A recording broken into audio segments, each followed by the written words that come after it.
Hello Internet, Gino, aka That Pinguino, here again with another deep look. This time I'm taking yet another look at Penny Arcade on the Rain-Slick Precipice of Darkness 3. This freaking title's the worst. And once again, I'm going to be joined by my good friend Rothgar. Hey, this is Rothgar. Glad to be back, That Pinguino. Thank you very much. And this time I'm going to be focusing in on the combat system in Penny Arcade.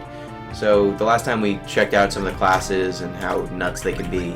If you want an in-depth look at how each of these classes work and kind of an explanation of what makes the class system so cool, check out that video. This time I'm just going to go straight into the combat, straight into the fights. Let's get down to business. Let's get in there. Yeah. That guy's already bleeding, so you pretty much win. Yeah, he's the Flesh Reaper. Penny Arcade jokes will be all over the place. If you've read a Penny Arcade comic, you'll probably get a little bit more out of this. So how the combat system works, if you play Child of Light, the way that the combat order and turn order is determined, it will be very familiar to you. On the top, we're going to see a turn bar with a wait, command, and action line. Once you get to the command line, unlike on your Windows PC, it's not that kind of command line. Not that kind of command line. You can enter in what you would like that character to do. And then that command that you entered will happen once you get to the action line. Okay. So I'm going to go ahead, and since Gabe here is first, I'm going to Sucker Punch this fool. This is actually an attack that deals bonus damage on turn 1. So turn's already coming into play. So it's actually kind of cool because when you input your command, whatever your character's going to do on the command line, different stuff could happen between when you input the command and when it actually occurs. That can mess you up, right? Yes. So what I'm going to do here with Moira, she's got this ability Double Tap that will interrupt an enemy's attack. So interrupts knock people back further on the command line. So it'll take the, on the turn order line. Makes them take longer time to get to the command line.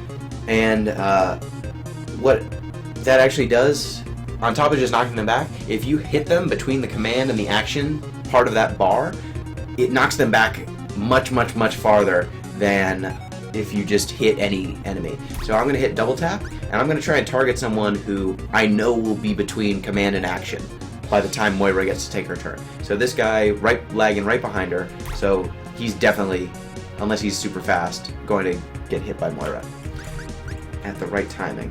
So Tycho here has this Apocalypse, which is a class who he calls down prophecies that will take place later on in the fight. Okay. So what you want to do with that class is you want to stack multiple spells that will all occur at once. See that Double Tap? Yeah, knock them really all far the way back. Yeah.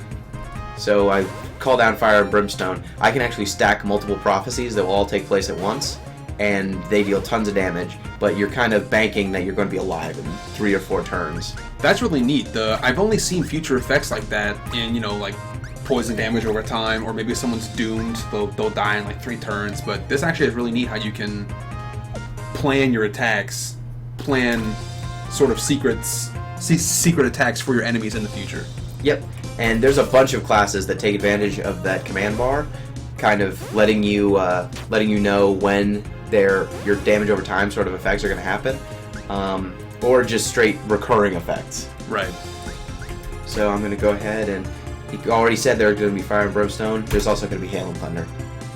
It's going to be a rough one. So I'm going to check the forecast. Yes. My Slacker here is going to tool around. So also interesting, in this combat system, you get 1 MP per turn, every turn. Okay. So you can do abilities that'll tweak that a little bit, but otherwise you will always accrue 1 per turn. Also, the enemies will get stronger every turn they're alive, so their damage will go up. The amount of their attacks they'll get the same number of attacks, but they'll deal more damage, so it encourages you to kill them quickly. Also, your party always starts at full life, so there's no attrition between healing fights. Between battles and stuff. Yep, you will come in with your maximum ability to mess shit up. So I'm gonna get hit a little bit. Let's use my Tube Samurai powers to cut this fool. And so what you end up with is kind of like I've got here. I've got 3 recurring effects, I've got also items refill every fight. You have a set number of uses of any given item. Okay. So you can just go ahead and use them with impunity every fight. You want to definitely plan ahead, but it's only within the context of a given fight. So you don't need to worry about running out of potions or something. Now, I've been looking at this bar at the top of the screen and noticing how some of these characters move really, really fast, and some of them move, slower than others. How is that, different from other RPGs that people might have played, where there may be a hardcore turn-based, like you go after this character, then you go after this character, and so forth and so on. How does this kind of live action, but also wait for your turn, actually work? Yeah, how's it actually work? What's happening is, based on the character's speed stats, that's determining how fast they move on that meter. And then once your turn actually comes up, you're able to think like in... I always reference Final Fantasy games. They're my JRPG comfort spot. In those games, you can sometimes have wait options where the game will wait for you to make your decision before it'll allow the enemies to act. You can leave the room and come back, and you're still in the same instant. And this game works kind of like that. It gives you the time to think about what move you want to make, and you really want to look at that bar and kind of say, okay, my character's really fast, so I'll get to act before this person. This character's really slow, so I don't need to target them yet. And so it's really letting you play with not just dealing the most damage the quickest, but also how can I stack up these repeatable effects. I didn't even use a damage over time there. Like, I didn't use poison or anything that's a sort of traditional status effect. I just set up a whole bunch of recurring effects to go one after another, and that got me through. So it takes damage over time in a different direction. Wind damage goes up in this fight. Also, the combat, they'll introduce situations where it'll tell you before the fight starts if some sort of different scenario is occurring. Yep, if some sort of attack is encouraged for that fight. So in this case, wind damage is up, so I'm going to probably want to use wind stuff. I bet that giant golem dude in the back is probably weak against wind. Weak against wind. That's my guess. I've only been playing role-playing games for my entire life. I have a hunch, though. It's a good hunch. Okay. And the way I tend to play this game is just stack as many of those... Super effective. Yep. I like to stack as many of these repeatable damage abilities as I can, because that way, even if characters are getting killed, even if stuff is going bad, I have guaranteed locked-in damage that's going to just keep happening. So it becomes stay alive and then let the repeated effects kill them. Right. Which works for me. And what's cool is just because of... here's an example. I screwed up on that double tap, so see how little he got. He didn't get knocked back very far at all. Nope. So I screwed up. I done goofed. But, because these classes are also weird and so interesting, you get to play around with the turn order and play around with damage over time and repeatable effects and characters who store up tons of MP to unleash one big attack, and you can have one character rely on several different ways of dealing damage. Like, Gabe can deal huge damage with attacks that cost like 3 MP. This breakthrough is really strong. He can also use the Masochist, which is really low MP, and he damages himself.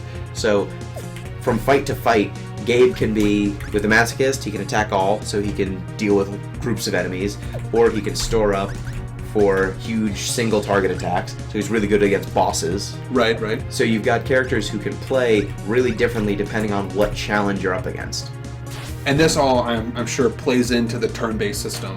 How are you going to get this character to buy themselves more time to build up some more meter so they can not die, and then do their good stuff. Exactly. And most of the time, the variance in how characters play is coming from switching up which characters you're using, or switching up... Maybe they'll have one or two abilities that are a little out of place, but because you can change up the classes here, any character can kind of change their role in battle from fight to fight as you want to. So now I'm not going to shut up, I'm going to break through. Of course. Punch this fool. Let me ask one more quick question, and I'm not sure how I'm going to phrase this, but sometimes you'll find a combat system, turn-based or otherwise, that can change the way a game looks compared to other games, and it won't work out so great. An example that I can think of is maybe like some kind of card-based fighting game. Baten Kaitos was one. Kingdom Hearts Chain of Memories was another card-based fight system, and it's kind of turn-based, but it's different than your standard action and weight options. And this is kind of a hybrid.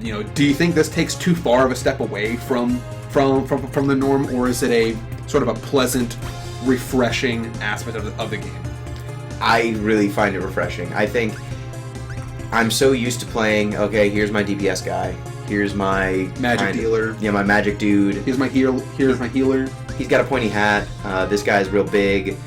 And the characters in this game don't fall into those cliches because they have gone so far from the norm in their character classes.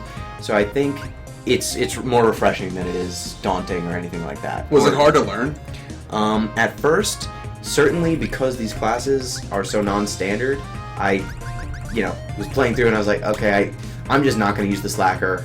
I'm just not going to use the masochist. I mean more like the timing. Was the timing different to learn? Was it too different to become accustomed to? It definitely took some time because, like, towards the end of the game, some of these characters get so fast that, like, Moira can go an entire 2 laps around the combat bar before a boss can even act. And so timing it when her bar is filling twice or 3 times as fast as, like, Jim. I guess that could be Taiko. a little bit confusing sometimes. Yeah, that can, if you give Moira some speed subclasses on top of her natural speed, she can just get so fast that it's like, okay, I need to use an interrupt, but I don't know when the boss will be in that bar because she's going to act 4 times before the boss even happens. Right. And if I screw it up, I need to not get hit. So if I screw it up, I might die entirely. And then it can get a little wonky, but as long as you have characters that are kind of reasonable in their speed, it's not so daunting that you'll completely get wasted. And so I think that's going to do it for our look at the combat system in Penny Arcade 3. I hope you enjoyed this look. This game's really, honestly, I know it seems like a joke game and it seems like maybe something you shouldn't take seriously, but Zeboyd and their work, they've been doing real good work in the JRPG space. They're really pushing it in interesting directions that are not kind of the way Final Fantasy is going, okay, we're throwing out turn-based for a lot of what they're doing. We're trying to make it as actiony as possible. Or the Tales series, which is, hey, did you like Tales? Do you like Tales? Do you like dresses? If so, it's going to be a lot like the other Tales games. So some of them are doubling down on retreading their past. Some of them are just saying, hey, we need to make this more actiony. The kids these days won't sit down for a menu-based system. And Zeboyd's kind of going, hey, we like the old system, but we also think there's some things to improve. I love menu-based systems, though. Yep, menus. They're sexy. That's my jam. Menu-based systems. Yep. So I hope you enjoyed this video. We're probably going to be doing some more of these. Yes, hopefully. Thanks for having me again, by the way. Yep. So, hope you liked it. If you did, let me know. Peace.